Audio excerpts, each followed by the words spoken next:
Donc déjà, je vais revenir. On avait donc commencé à regarder le circuit RLC série. On l'avait transposé en formalisme complet en écrivant qu'on avait une impédance de valeur R, une impédance de valeur JL oméga, une impédance de valeur 1 sur JC oméga. On est d'accord là-dessus? Et on avait trouvé, alors je sais pas, qu'est-ce qu'on avait pris, on avait pris UCM bar, c'est ça? Voilà. Et on avait trouvé que UCM bar c'était égal à E sur, c'est le passe bar, donc ça doit être 1 plus, alors on doit avoir un LC oméga 2 à la fin, et un JRC oméga ici. Voilà. On est d'accord là-dessus? Alors, vous avez dit qu'on était arrivé, je ne sais plus à quelle lettre. F. Non, K. K quand même. K, voilà. Alors, c'est à peu près le milieu de l'alphabet, d'accord? Oui. Vous avez bien écrit JRC oméga? Oui, c'est ça. Je sais pas, c'est ce que vous avez. C'est juste que oui, c'est juste que mon C n'est pas mauvais. Là, on va avoir une petite. Oui, Samy. Si, c'est oméga 2. C'est juste moi qui écris mal parce que j'écris trop vite. Là, on va avoir une conversation parce que c'est comme ça qu'on va basculer dans le cauchemar numéro 2. D'accord? Enfin, dans le cauchemar pour vous, parce qu'en fait, c'est assez simple ce qu'on va faire, mais conceptuellement, ça demande un peu un espèce de changement de paradigme qui n'est pas simple. Donc, on repart de A, d'accord? Et on va essayer de tirer jusqu'au bout. On repart de A et on a postulé, on a découvert que toutes les grandeurs de notre circuit étaient des grandeurs sinusoïdales, dont on connaît la dépendance temporelle, et la seule chose qui nous manque, c'est leur amplitude et leur phase. On a trouvé un formalisme particulièrement efficace pour faire ça, puisque grosso modo, on est parti d'un problème qui demandait de résoudre des équations différentielles à coefficients, enfin surtout à second membre variable, à un simple problème de résolution d'une équation du premier ordre. La claque tranquille. Voilà.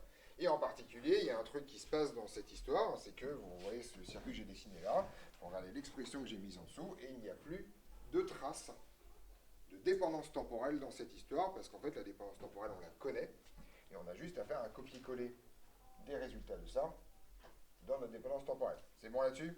J'ai bien résumé de A jusqu'à K, tranquillement. Sur le circuit, c'est des impédances? Oui, c'est ce que j'ai dit. Mais on les note pas Z bar, Z quoi, c'est R, vous notez les valeurs des impédances, c'est ça? Je comprends pas la question. R, J, L. J'ai juste mis l'expression des impédances. Oui, c'est ça, c'est. C'est juste ça. Oui. Comment, avec l'expression qu'on a là, on peut passer avec quelque chose de temporel? Bah, tu calcules l'amplitude, c'est le module. Tu calcules la phase et tu fais un copier-coller de l'amplitude et de la phase dedans. Ça, c'est quelque chose qu'on a fait avant. Donc, grosso modo, si vous voulez retrouver U, vous calculez le module de ça, vous calculez l'argument de ça, et vous faites un copier-coller dans cette histoire-là. Mais, là, vous remarquez quelque chose d'important. Cette expression-là, UM bar, enfin UCM bar, et donc le module de UCM, et donc la phase de UCM, mais surtout son module, dépend de oméga. Et donc autrement dit, on va pouvoir se demander comment est-ce que votre circuit répond, au sens quelle va être la tension par exemple au bord du condensateur, ou la tension au bord de machin chose, en fonction de la fréquence ou de la pulsation que vous avez utilisée au départ.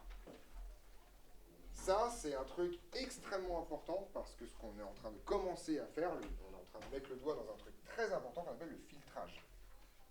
Alors le filtrage, c'est un truc que vous connaissez extrêmement bien, tout simplement parce que vous êtes, moi aussi, on fait partie de la même espèce, nous sommes des filtres sur pattes. On dit par exemple, nos yeux sont des filtres pour le rayonnement électromagnétique. On en voit une partie, tout le reste, on ne le voit pas. Autrement dit, il y a une dépendance entre le signal que vous recevez et la fréquence du signal réel. Vous êtes d'accord que vous n'êtes pas ébloui quand quelqu'un allume son téléphone portable. Enfin, je parle par les ondes à gigahertz qui se baladent. D'accord? Pareil, vous avez appris un jour dans votre vie qu'on entendait au niveau sonore que les sons entre 20 et 20 kHz. D'accord? Bon, admettons. C'est pas votre âge surtout, enfin du mien. Mais ça veut dire que votre oreille est un filtre. C'est-à-dire qu'en fonction de la fréquence de ce que vous recevez, votre oreille ne va pas le traiter de la même façon. Si vous recevez un son à 21 kHz, par exemple, eh bien en fait, vous n'allez littéralement pas le percevoir. Et au fur et à mesure que vous allez descendre en fréquence, vous allez le percevoir de façon de plus en plus intense, jusqu'à un maximum qui est de l'ordre de quelques kHz, et ensuite ça va redescendre. Ça, c'est ce qu'on est en train de regarder ici. En fait, la tension que produit cet objet-là va dépendre de oméga. Et de façon dramatique. Vous voyez que par exemple, quand oméga est faible, vous voyez que ça va, c'est oméga vaut 0, d'accord? Vous allez trouver E, la valeur en régime continu. Par contre, dès que oméga va devenir très important, votre dénominateur, lui, va devenir très important également, et donc votre fraction va tendre vers 0. Autrement dit, ce circuit-là, si vous vous intéressez à la tension aux bornes du condensateur, l'amplitude de cette tension sera égale à E. Non, je parle d'amplitude. Là, c'est là où ça commence. Vous êtes prêts? C'est vraiment dur, là, ce qu'on est en train de faire là. C'est très dur. Donc, écoutez-moi bien. Donc, je refais tout. Je vous rappelle que ça, si je prends le module de UM bar, ça me donne UM. On est d'accord? Et que si je prends son argument de UM bar, ça me donne phi de U. Enfin, c'est UCM et phi de UC, mais ça s'en fout. D'accord? Donc, et ça, je reprends la question de tout à l'heure, ça se résume en UCM cosinus de oméga t plus phi indice UC, d'accord, pour reconstituer la solution optimale. On est d'accord? Ça, c'est une fonction sinusoïdale, d'accord? Donc ça, ce dont on parle, c'est un truc comme ça. Et ça, là, ce machin-là, c'est en particulier UCM. On est au clair là-dessus? Autrement dit, maintenant que tout ça est au tableau et dans votre tête, si oméga est faible, l'amplitude ici vaudra E, d'accord, puisque notre dénominateur vaudra 1. Par contre, si oméga devient très grand, votre amplitude va se casser la gueule. D'accord? Puisque tout simplement, ce complexe-là va tendre vers 0, donc son module va tendre vers 0. Vous pouvez faire la même chose avec la phase. Regardez, ça c'est rigolo. Quand oméga tend vers 0, comme tout ça, ça désingue, vous voyez que UCM bar est un réel positif, donc la phase va être nulle. Par contre, quand oméga va devenir très grand, c'est ce terme-là qui va être prépondérant, et donc votre UCM bar va tendre vers un réel négatif. Autrement dit, votre phase va tendre vers moins pi. D'accord? Et donc au fur et à mesure, vous allez augmenter la fréquence. En gros, ce qui va se passer, c'est que votre amplitude va descendre, et votre phase va se décaler. Et bien entendu, vous avez une histoire de rapetissage, mais si vous gardez l'échelle de telle sorte que vous avez toujours les mêmes oscillations, vous avez un impact sur l'amplitude et un impact sur la phase. L'impact sur la phase, en général, n'est pas un impact extrêmement important, tant que vous ne mettez pas deux ondes en même temps, enfin deux trucs en même temps, sinon vous faites des interférences et c'est vachement bien. Mais l'impact sur l'amplitude, c'est extrêmement fort. D'accord? Donc ça, c'est un truc que vous utilisez tous les jours en tant qu'espèce biologique, parce que vous n'avez pas le choix. D'accord? Je vous rappelle en particulier que si vous utilisez un téléphone portable, par exemple, donc maintenant on fait du filtrage numérique, mais avec du filtrage numérique ça marche aussi, en fait vous recevez l'intégralité des conversations qui passent dans cette pièce, et vous ne captez que celles qui concernent votre téléphone particulier. D'accord? Donc vous faites une dépendance en oméga, une dépendance en fréquence, de la façon dont vous traitez les informations que vous recevez. Et là, je reprends la question de Camille d'il y a 4 semaines. À quoi ça sert des condensateurs, des bobines et tout? À ça. Pour pouvoir justement faire des filtres, enfin faire des circuits, qui grosso modo vont pouvoir régler les fréquences que vous voulez garder, les fréquences que vous voulez enlever.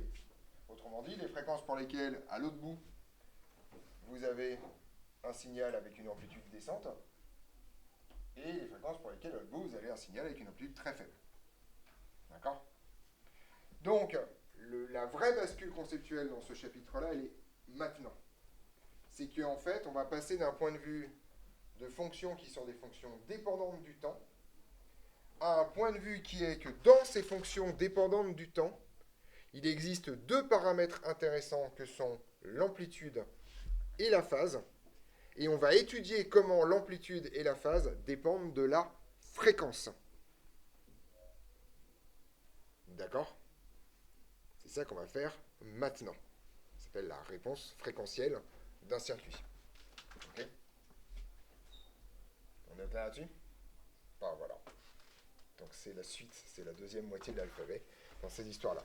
Je suis dans un petit 1, je suppose, qui s'appelle mise en équation ou première approche ou je sais pas trop quoi. Un petit A, c'est ça? Cadre général. Ok, c'est le cadre général. Ok. On est d'accord sur ce qu'on va faire. Donc là, je vous prépare un peu à la suite. Et on va regarder un peu. Alors, avant, je vais vous montrer quelque chose d'absolument incroyable. Je vais vous faire réviser vos ponts diviseurs de tension. D'accord? Bon, vous êtes d'accord qu'on a trouvé UCM bar, je sais plus, par pont diviseur de tension, si je me souviens bien? D'accord? Comment est-ce que je peux trouver rapidement, par exemple, UR?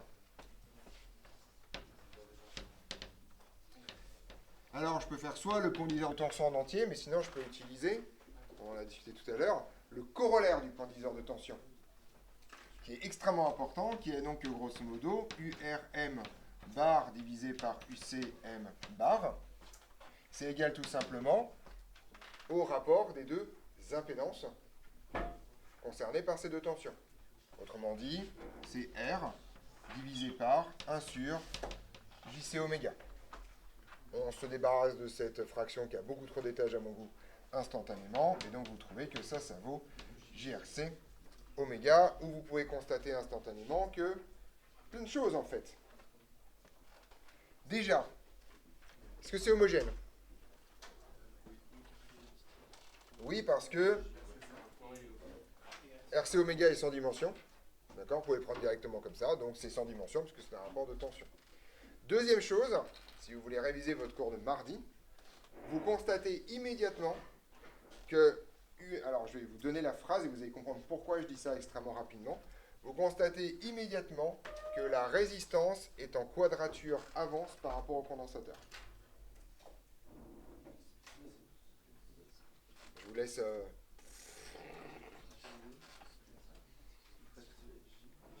Ouais. Si on fait l'argument de ça, on trouve quoi?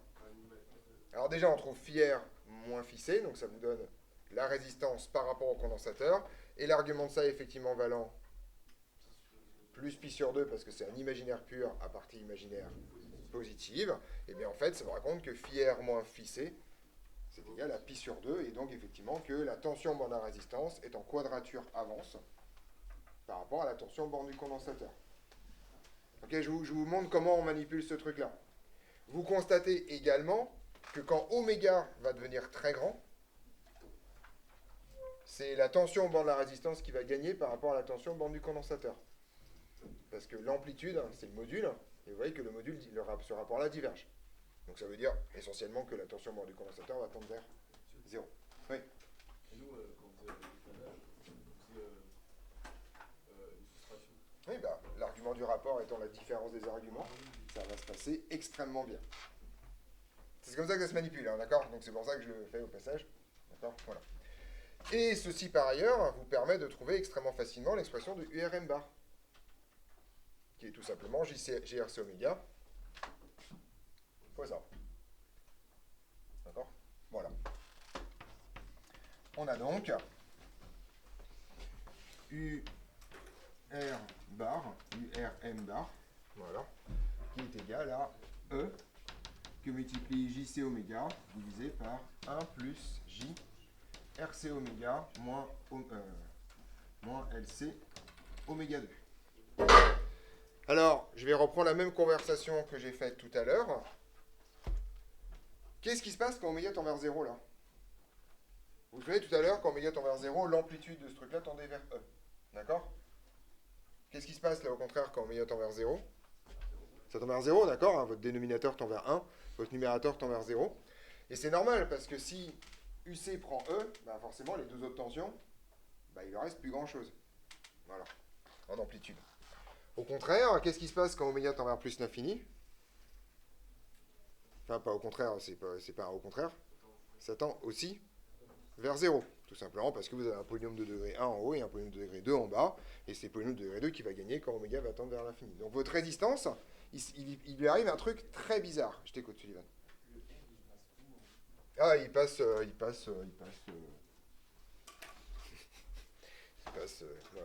Je me suis concentré pour pas oublier le E, mais j'aurais dit, voilà. Ouais. Quand oméga tend vers 0, le numérateur tend vers 0, le dénominateur tend vers 1.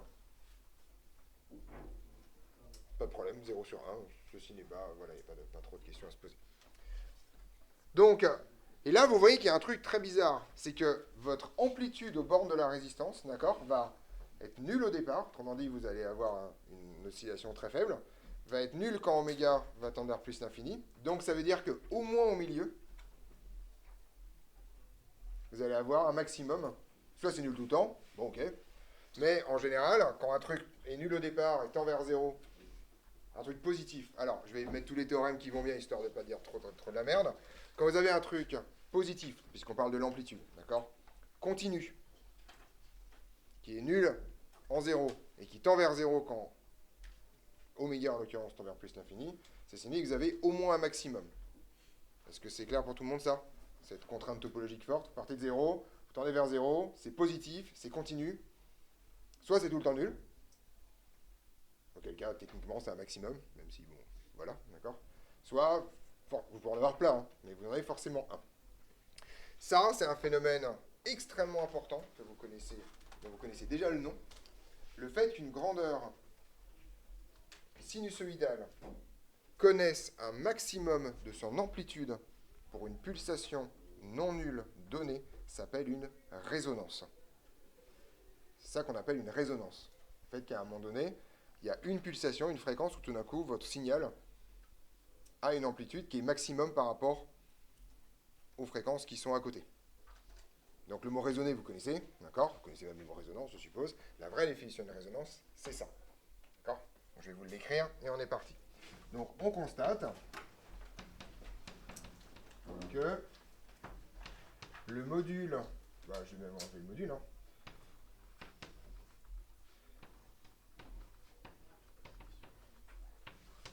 Pose des questions. Donc je fais exprès de passer à l'amplitude sans... Vous voulez que je remette encore que ça c'est le module de URM bar ou ça rentre? Ça rentre? C'est bon? Ça commence à rentrer. On constate que ça, donc, que URM présente un maximum, au moins un maximum,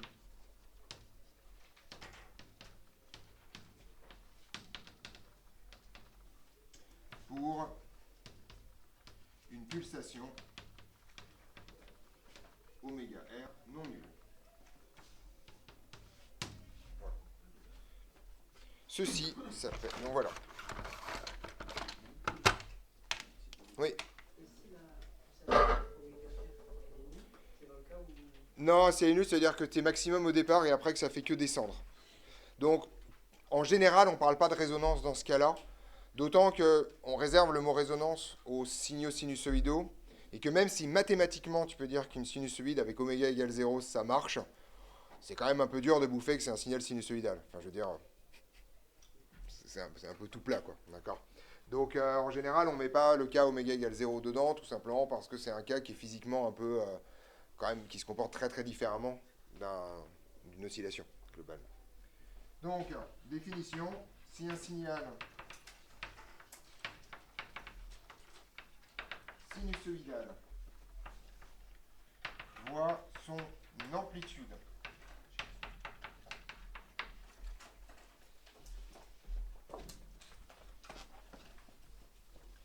présenter un maximum en une pulsation oméga R non nulle, on dit qu'on a une résonance. Alors, je vais être très clair, j'en ai marre, d'accord? Mais je dis ça tous les ans, mais là pour le coup, s'il y a un truc que vous respectez pas, c'est ça. Résonance, même si on dit résonance, d'accord, il n'y a qu'un seul N. Voilà. Raisonner, c'est pas comme raisonner. Raisonner, un seul N, raisonner, deux N. D'accord? Il n'y en a qu'un. C'est comme ça. Oui, je sais, c'est bizarre, mais c'est comme ça, vous le bouffez. Voilà. Donc, on dit qu'on a une résonance en oméga R. D'accord?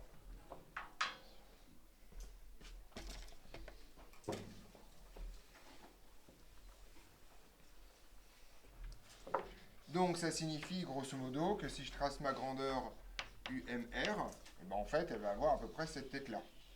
D'accord? Voilà, on ne sait pas trop quoi. Donc vous allez avoir un maximum. Alors bien sûr, je ne vous ai pas prouvé qu'il n'y en avait qu'un seul de maximum. Hein, ok? Je vous ai dit qu'il y en a prouvé qu'il y en avait au moins un. Vous allez me faire confiance sur le fait qu'il n'y en a qu'un seul, mais voilà. D'accord? Donc une résonance, ça ressemble à ça. Il faut vraiment comprendre ce que ça veut dire. Alors, si vous voulez, vous avez déjà expérimenté une résonance. Vous savez exactement ce que c'est, parce que probablement, toutes et tous dans cette salle, vous avez fini par être à la fin d'un repas, vous emmerdez comme des rats morts, d'accord? Vous avez pris un verre à pied quelconque, et vous avez fait tourner votre doigt mouillé sur le verre, jusqu'à ce qu'il fasse de la musique. Enfin, la musique. Jusqu'à ce qu'il fasse... Vous avez déjà toutes et tous fait ça? Putain, mais vous faites quoi dans vos vies, là? Je veux dire, franchement, quoi. Est-ce que vous voyez au moins de quoi je parle? Oui, d'accord, il faut un verre à pied. D'accord, il faut un verre. Oui. Une résonance.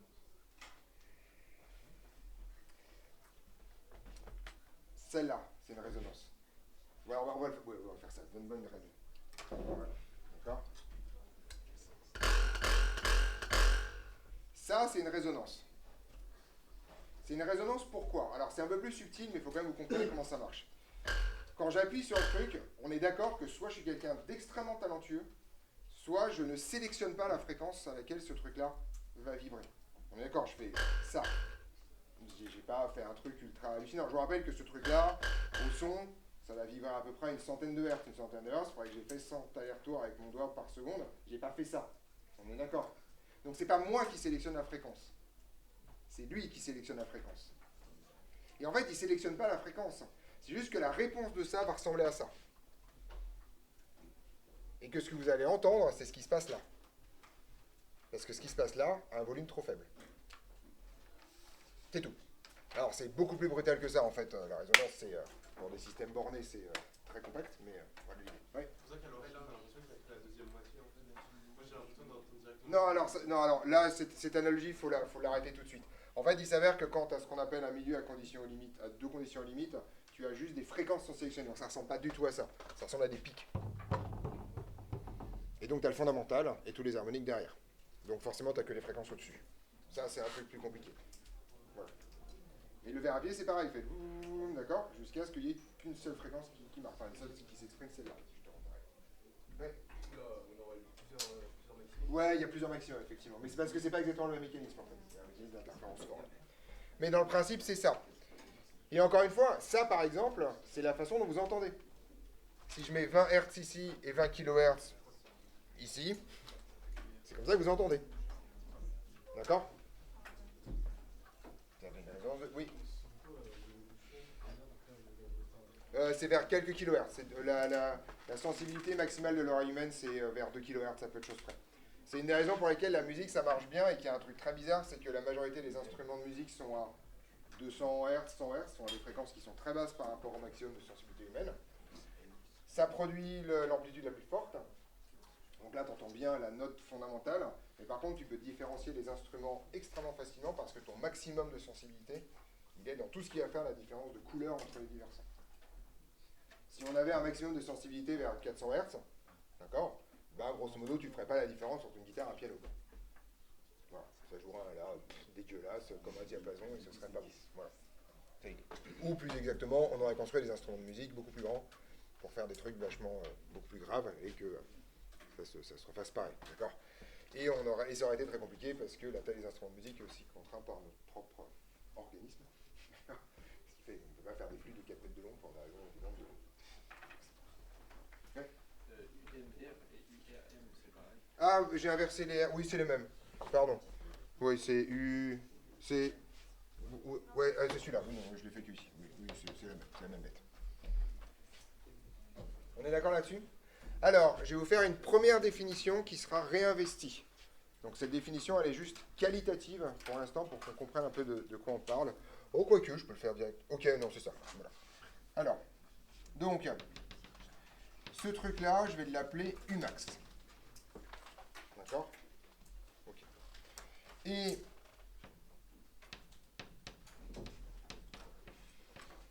je vais regarder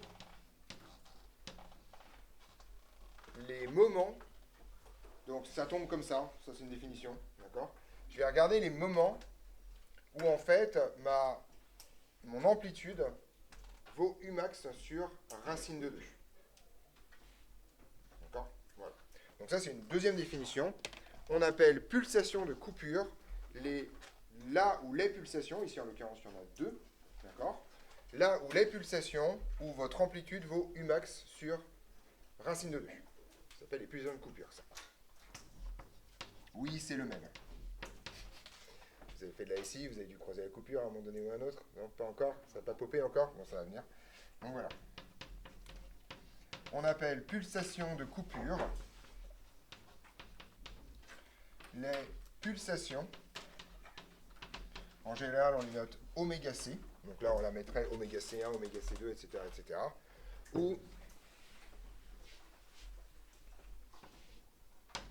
Ou en fait, UM de oméga C est égal à Umax sur racine de 2. J'ai enlevé les R parce que c'est une définition générale, ça ne dépend pas que de R, en l'occurrence dans cette histoire. Oui. Est-ce que ça a un rapport avec la valeur efficace? Oui, mais uniquement parce que racine de 2, c'est racine de 2, quoi. En gros, uniquement parce que c'est une convention où on dit qu'on va diviser la puissance par 2 et qu'en fait, les signaux sont proportionnels à la racine de ça. C'est pour ça qu'il y a une racine de 2 qui pop. Mais juste ça. Je t'écoute, Simon. Moi, je vais demander un truc pareil. C'est est-ce que, moi, ça me fait penser au Gaussien qu'on avait vu au début, il y a un truc avec les cartes, c'est par rapport à ça? Non, parce que pour le coup, ça n'a pas forcément une forme de gaussienne dans cette histoire-là. Donc là, il n'y a pas de raison. Voilà. Ouais. Non, c'est un résidu. Sinon, c'est pas homogène. C'est Umax. Donc, j'ai pas mis le R ici parce que c'est juste une définition générique dans cette histoire. D'accord? À partir de ce moment-là, là, vous avez commencé à tomber sur des mots que vous avez déjà entendu parler, mais que... non, je ne parle pas tout de suite. Ok, d'accord, je ferai ça après. D'accord? Donc, on est parti sur les coupures, et on va appeler... Je t'écoute. Oui, oméga C, oui. Oui, c'est oméga C, c'est oméga de coupure. D'accord? Voilà. Alors, je vais poser une question aux francophones de cette salle, et en général, c'est les non-francophones qui trouvent, ça c'est marrant. Est-ce que vous connaissez le mot aigu? D'accord? Alors, aigu, ça a plein de sens, d'accord? Alors, aigu, ça pourrait dire que la fréquence est très élevée, mais là, en l'occurrence, c'est pas ça dont je parle. Aigu, c'est est-ce que, grosso modo, cette courbe, elle est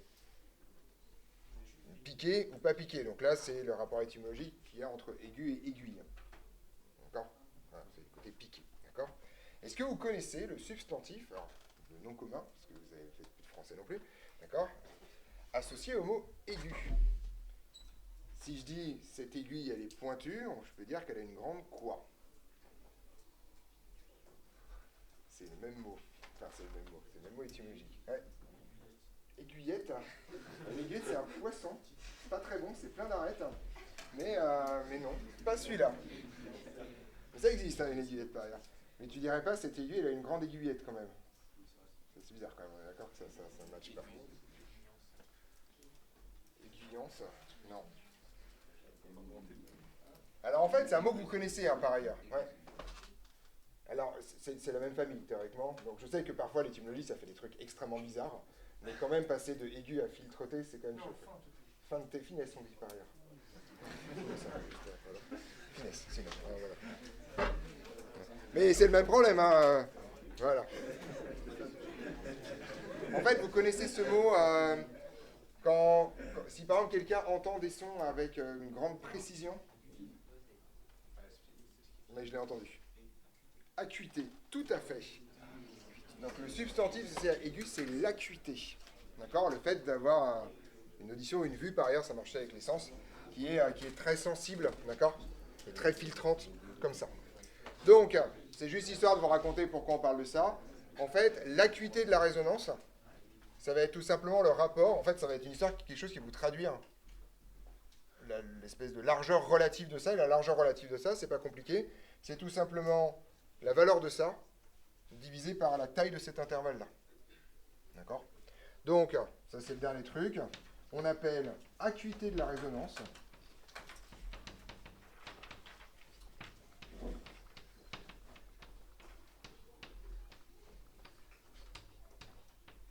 Le rapport, alors il s'appelle A en général. Le rapport, donc, au numérateur, vous mettez oméga R, donc la pulsation de résonance, et vous divisez par la valeur absolue de oméga C2 moins oméga C1. D'accord? Bon, je vais refaire un 10. Où je le mets là? Oméga C1, oméga C2, à votre avis, c'est quoi? C'est tout simplement, hein, c'est ces trucs-là. Hein. Ça, c'est oméga C1. Et ça, c'est oméga C2. Voilà. Donc j'ai mis une valeur absolue, histoire que si jamais vous vous gourez dans les signes, ça donne bien un truc positif. Mais en général, on prend la plus grande dans la plus petite et ça se passe bien. Donc vous voyez que ce que ça vous raconte physiquement,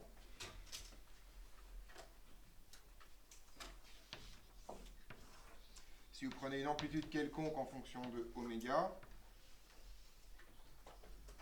là ici vous avez un A qui est comment? Très grand, effectivement, d'accord? Là vous avez un A qui est élevé.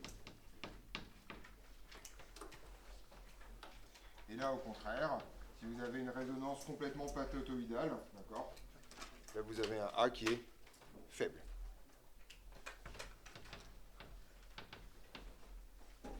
Voilà l'idée. C'est ça qu'on appelle l'acuité de la résonance, c'est vraiment le truc qui vous traduit. Alors j'ai fait des dessins dégueulasses, ça passe pas sous l'axe des abscisses. Ouais, c'est un peu cette histoire, ce serait pas mal de ne pas raconter n'importe quoi. On est d'accord sur la notion d'acuité, donc l'acuité ça vous raconte si grosso modo, en fait ce que ça vous raconte physiquement, c'est est-ce que votre circuit va avoir des réponses très différentes autour d'oméga et ensuite tout le reste vous n'allez pas avoir grand chose, ou est-ce que finalement, bon, voilà, ça va être un peu léger tout ça. Ouais. Imaginons, ça c'était par rapport au son. Ouais. Dans le deuxième cas, on aurait entendu beaucoup plus longtemps. C'est pas longtemps, c'est pas du temps, hein. C'est oméga. Hein. C'est oméga. Hein.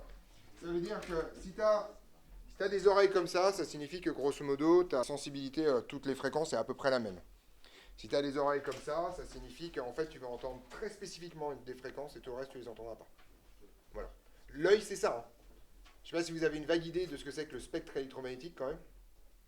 D'accord? L'œil, vous voyez que dalle.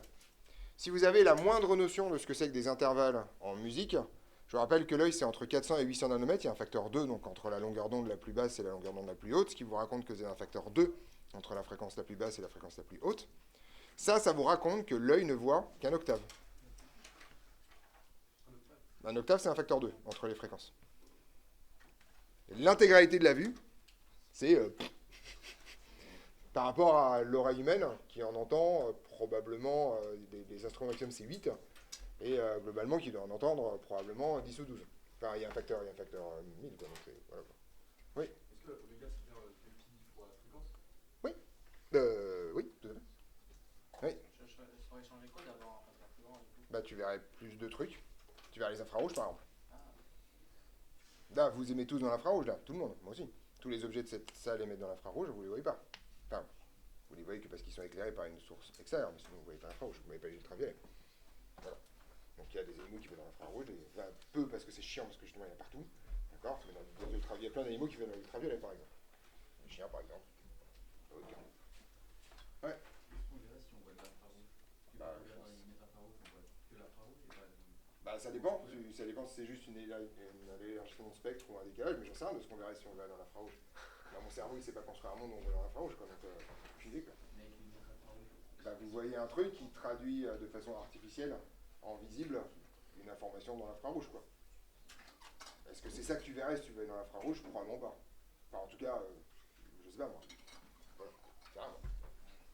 Ouais. Est-ce que voir plus de choses, ça pourrait contribuer un peu surcharger la vue Bah, en fait, c'est toujours un des choix généraux, en fait, factuellement. Les yeux, majoritairement, les capteurs de lumière, ont tendance à se concentrer autour de la lumière du soleil parce que c'est la seule source qui éclaire à peu près tout ce qui bouge. Et donc, ça sert pas à grand chose de voir d'autres trucs. Parce que globalement, soit parce que les réponses sont faibles, et soit effectivement parce que sinon ça se mélange. Donc on peut voir, si tu vois dans l'infrarouge, on verrait que ça pour le coup, probablement. On verra pas l'invisible parce que ça serait chiant, ça perturberait, mais j'en sais rien. Enfin, voilà quoi. L'œil a été inventé 4 fois dans l'histoire de l'évolution animale sur Terre, et c'est quand même toujours à peu près concentré autour des mêmes fréquences, quoi. Ça bave d'un côté ou de l'autre, mais dans le principe c'est un peu ça. Ouais. Par rapport à l'audition, en fait, une perte d'audition, ça veut dire que la courbe qu'on a. Une perte d'audition, c'est grosso modo, si, alors bon, c'est pas symétrique, mais voilà. Grosso modo, si t'es jeune, ça ressemble à ça. Dès que tu vieillis, ça va ressembler à ça. Et une perte d'audition, c'est ça. Enfin, l'acouphène, c'est ça, globalement. C'est-à-dire qu'à un moment, il y a un trou.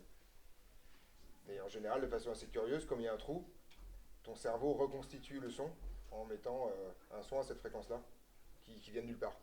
C'est pour ça que tu entends des sifflements dans tes oreilles quand tu as des acouphènes, quoi. Et que le cerveau, il bricole un truc en disant, tiens, c'est marrant, ça devrait être ça.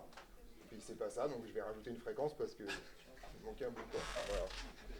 Voilà. Donc, c'est pour ça qu'il y a des acouphènes. Voilà. Je vous rappelle que la perception, ça n'existe pas. Hein. C'est votre cerveau qui construit le monde en fonction de l'information extérieure. On est au clair là-dessus sur ce truc-là? Bien. Donc maintenant, notre travail, ça va être pour, alors, non pas les 3 tensions, mais il n'y en a que 2, puisque c'est des trucs un peu de paradigme, on pourra faire les 3, c'est de regarder, tant pour la tension en borne du condensateur que pour la tension en borne de la résistance, comment est-ce que ces tensions vont se comporter en fonction de la fréquence. Autrement dit, comment l'amplitude en particulier varie en fonction de la fréquence. Et c'est ce qu'on va commencer à faire maintenant. Voilà. Petit 2, donc, si je ne me trompe pas. Si je me trompe. Ah, c'est un petit B, c'est ça? C'est un petit B, voilà, c'est ça. Le petit 1, c'est quoi? Ah, c'est 5, d'accord. Ok, d'accord. Donc, étude de UC.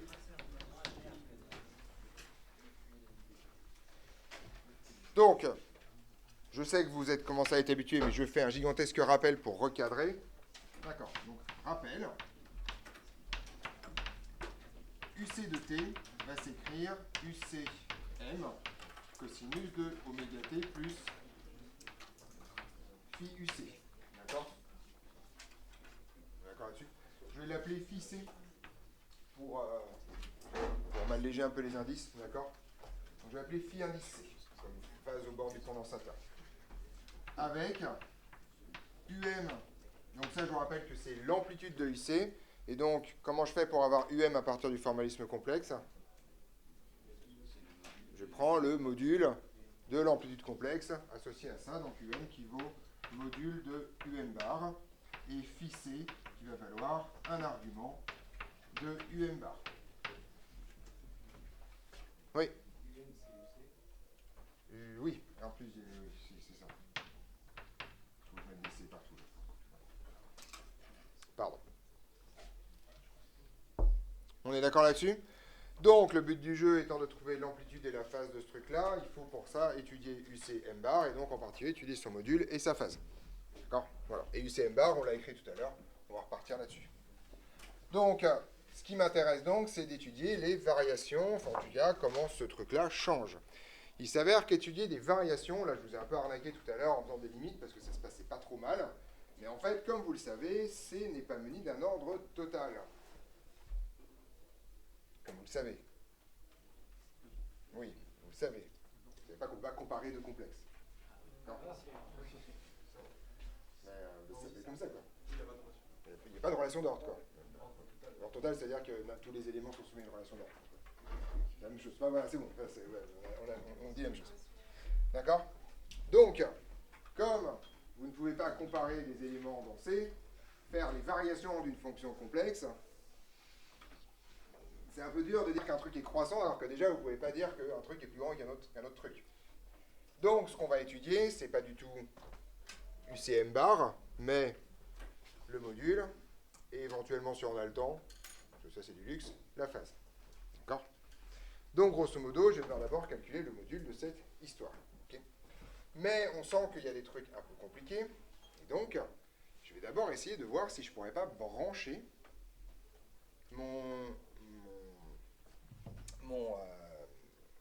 je vais y arriver, mon expression de UCM bar avec les oméga 0 et les Q que j'avais en formalisme réel. D'accord? Donc on est parti.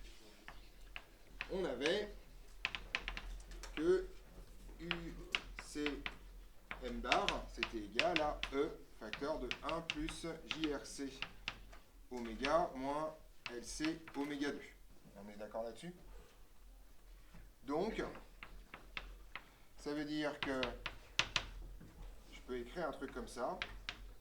UM bar plus JRC oméga UM bar moins LC oméga 2 UM bar est égal à E. D'accord? J'ai juste tout multiplié par le dénominateur de ma fraction. On est d'accord là-dessus? Et ça, en fait, je vais faire l'opération inverse de d'habitude. Je vais la transposer en réel. Ouais. C'est UCM bar à chaque fois. Ça va me poursuivre pendant tout le cours, ça, je le sens. Voilà. Je vais la transposer en réel. La transposer en réel, ça signifie en fait que je vais recopier les expressions dont l'amplitude complexe est ça. Donc ça va pas être très compliqué. À quelle expression sinusoïdale correspond grand E?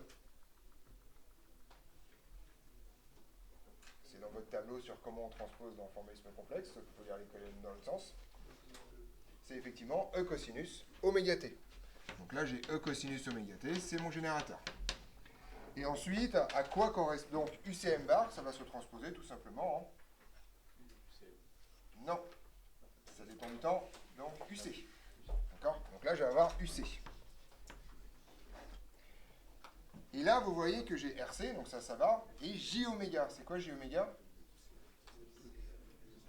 C'est la dérivée, d'accord? Donc je vais avoir tout simplement plus RC fois la dérivée de UC par rapport au temps. Et ensuite, je vais transposer ça. Je vais donc avoir LC. Et moins oméga 2, c'est quoi? C'est la dérivée seconde. Donc je vais avoir plus LC, dérivée seconde de UC par rapport au temps. Ce qui est une magnifique équation différentielle d'ordre 2, linéaire à coefficient constant, mais un second membre sinusoïdal, ce qui n'est pas une surprise, vu que notre générateur est un générateur sinusoïdal. Donc je sais ce que je peux faire, c'est-à-dire, vu que vous avez bossé votre DS pour demain, vous savez comment on traite ce genre de bestiole, en tout cas comment on traite cette partie-là. Première chose à faire, ouais. Donc fait en zéro. Ah oui, l'équation différentielle associée, mais avant ça, on est sous forme canonique, donc ici, on divise par LC, soit donc, je vais tout réorganiser, hein, DUC sur DT2 plus R sur L D de UC sur DT plus 1 sur LC UC est égal à E cos oméga T divisé par LC. Et là, on retrouve magiquement un certain nombre de choses. Ça, c'est quoi? C'est oméga 0 carré. Et ça, c'est quoi? Oméga 0 sur Q. On est d'accord là-dessus? Alors, ce truc-là, je vais donc les copier-coller ici. D'accord? Alors, pour les copier-coller ici, ça va être cool parce que LC, je connais. C'est donc 1 sur oméga 0 carré. Mais il y en a un que je ne connais pas bien, c'est RC. D'accord? Que RC, je ne l'ai pas là. Mais comment je fais pour trouver RC à votre avis? Vous voyez que RC, en fait, c'est ça divisé par ça. On est d'accord? Donc, c'est la dernière chose qui m'intéresse pour avoir les formes canoniques générales des filtres. Or, RC, c'est égal à R sur L multiplié par LC. Ça, c'est pas mortel. R sur L, c'est oméga 0 sur Q. Et LC, c'est 1 sur oméga 0 carré. Donc ça me donne tout simplement 1 sur Q oméga 0. Autrement dit, UC va pouvoir s'écrire avec les mêmes paramètres que ceux que j'avais pour l'étude générale des circuits d'ordre 2. UC M bar va s'écrire comme E divisé par 1 plus J oméga sur Q oméga 0 moins oméga 2 sur oméga 0 carré. Ce dénominateur-là, vous pouvez commencer à l'apprendre par cœur. Il est typique de tous les circuits d'ordre 2. Ils ont tous la même tronche pour une raison très simple. C'est que tous les circuits d'ordre 2 ont la même tronche ici, ou ici, d'accord? Et comme tous les circuits d'ordre 2 ont la même tronche ici, et que ce truc-là, ça correspond au dénominateur là, ça veut dire que tous les circuits d'ordre 2, en régime sinusoïdal forcé, ont la même tronche de dénominateur. D'accord? Oui.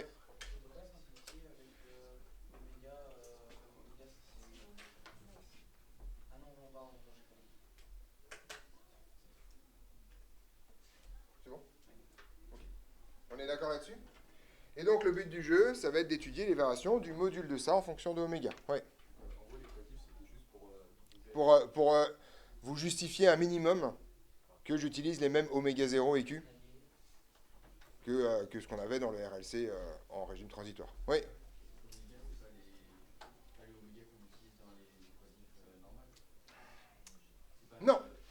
Non, ça c'est le oméga du générateur. C'est l'oméga du générateur, là.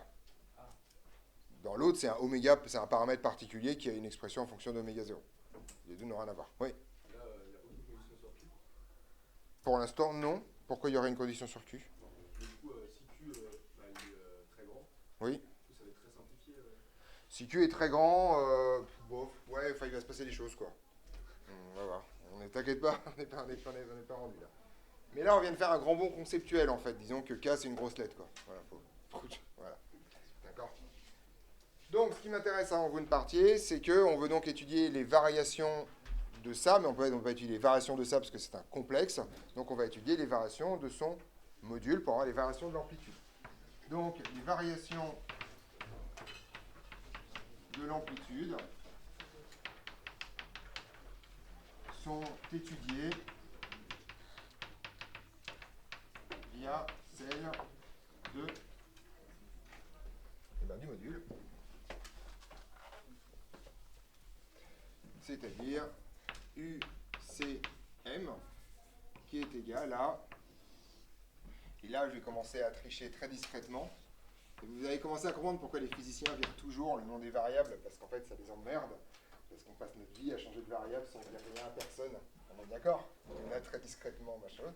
UCM de oméga, puisque c'est oméga qui m'intéresse maintenant comme paramètre d'étude, qui va être le module de ça. Donc le module de E, c'est pas dur, c'est E, divisé par la racine de... Donc on refait pas, vous l'avez pas fait, donc voilà. On fait pas la somme des carrés bêtement, ok, hein, je vous rappelle.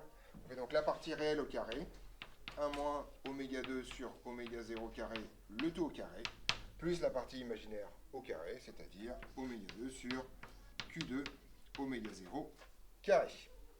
But du jeu à partir de lundi, dériver ça, trouver les variations, trouver à quelles conditions il y a un maximum, etc. etc. Non, ça va être marrant. Ah non, mais celui-là, il est splash, quoi, d'accord? Donc, je termine ce cours. En termes de contenu, dans ce cours-là, il n'y a pas grand-chose, d'accord? On a juste fait de la manipulation d'expressions, il y a la définition de l'acuité, mais ce n'est pas un truc très très important, ni pour maintenant ni pour la suite, c'est juste que comme je vais l'utiliser à un moment donné, il faut bien que je le définisse avant. Par contre, le changement conceptuel dans ce cours, il est hyper important. On vient de passer, il faut bien que vous, à un moment donné, que vous compreniez qu'on est en train d'étudier les variations de l'amplitude d'une fonction sinusoïdale. D'accord? Ce que vous voyez sur votre oscilloscope. En fonction de la fréquence. D'accord? Donc conceptuellement, c'est très dur. Donc je vous recommande fortement, et je vous le rappellerai dans mon mail de demain matin, de regarder cette vidéo dimanche soir. D'accord? On va vous remettre dedans pour essayer de comprendre de quoi on parle. Il y a vraiment un truc à pas rater, comme bascule dans ce cours-là. Conceptuellement, ce qu'on vient de faire là, c'est extrêmement difficile. D'accord? Donc il faut vraiment que vous ne ratiez pas le train, sinon vous pouvez partir en vacances et revenir en décembre. Voilà.